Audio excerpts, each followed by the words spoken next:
एक समय की बात है। एक छोटे से गांव में सावित्री नाम की एक गरीब महिला रहती थी। उसकी एक बेटी थी जिसका नाम राधा था।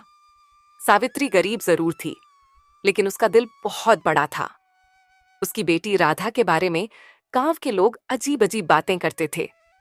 लोग कहते थे कि राधा चुड़ैल है और उससे दूर रहने में ही भलाई है।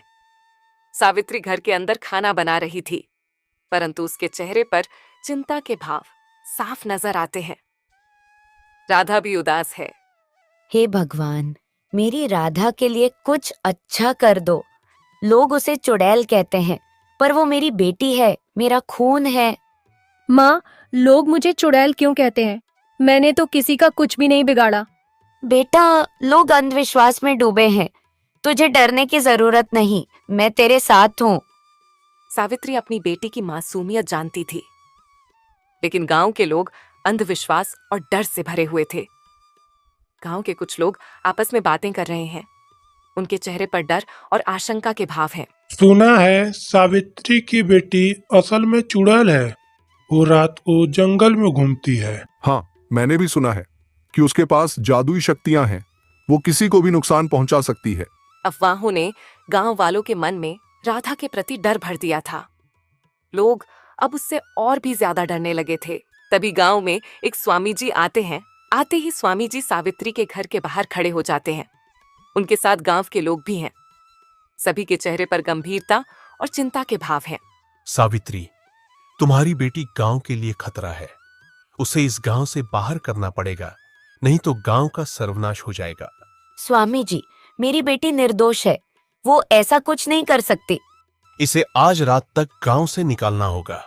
सावित्री का दिल टूट चुका था, लेकिन वो अपनी बेटी को इस तरह छोड़ नहीं सकती थी। स्वामी जी के आदेश के बाद गांव में और भी अधिक खौफ फैल गया। राधा एक छोटे से तालाब के पास बैठी हुई है। उसकी आंखों में आंसू हैं। अचानक एक नरम रोशनी उसके चारों ओर फैल जाती है। ये क्या हो रहा है? राधा, तुम एक सामान्य लड़की नहीं हो। तुम्हारे अंदर शक्तियां हैं, लेकिन वो चुड़ैल की नहीं बल्कि रक्षक की हैं।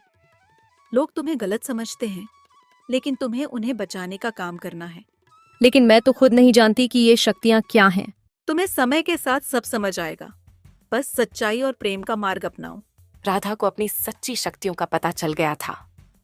वो अब समझ गई थी कि उसे क्या करना है। तभी सुबह गांव के पास जंगल में आग लग गई थी। वह आग राक्षस होता है।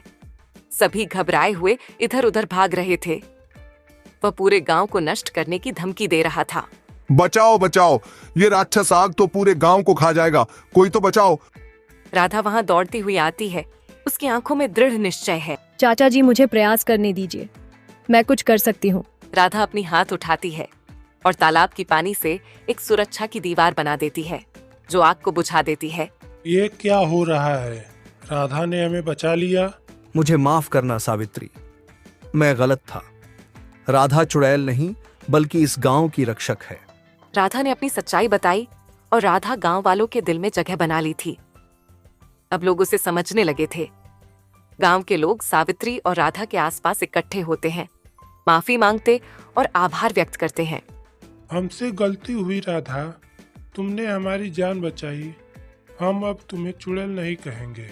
मैं बस वही कर रही हूँ जो सही है। अगर हम एक दूसरे की मदद करेंगे तो दुनिया में अच्छाई ही फैलेगी। और इस तरह राधा ने न केवल अपने गांव को बचाया, बल्कि लोगों के दिलों में भी अपनी जगह बनाई।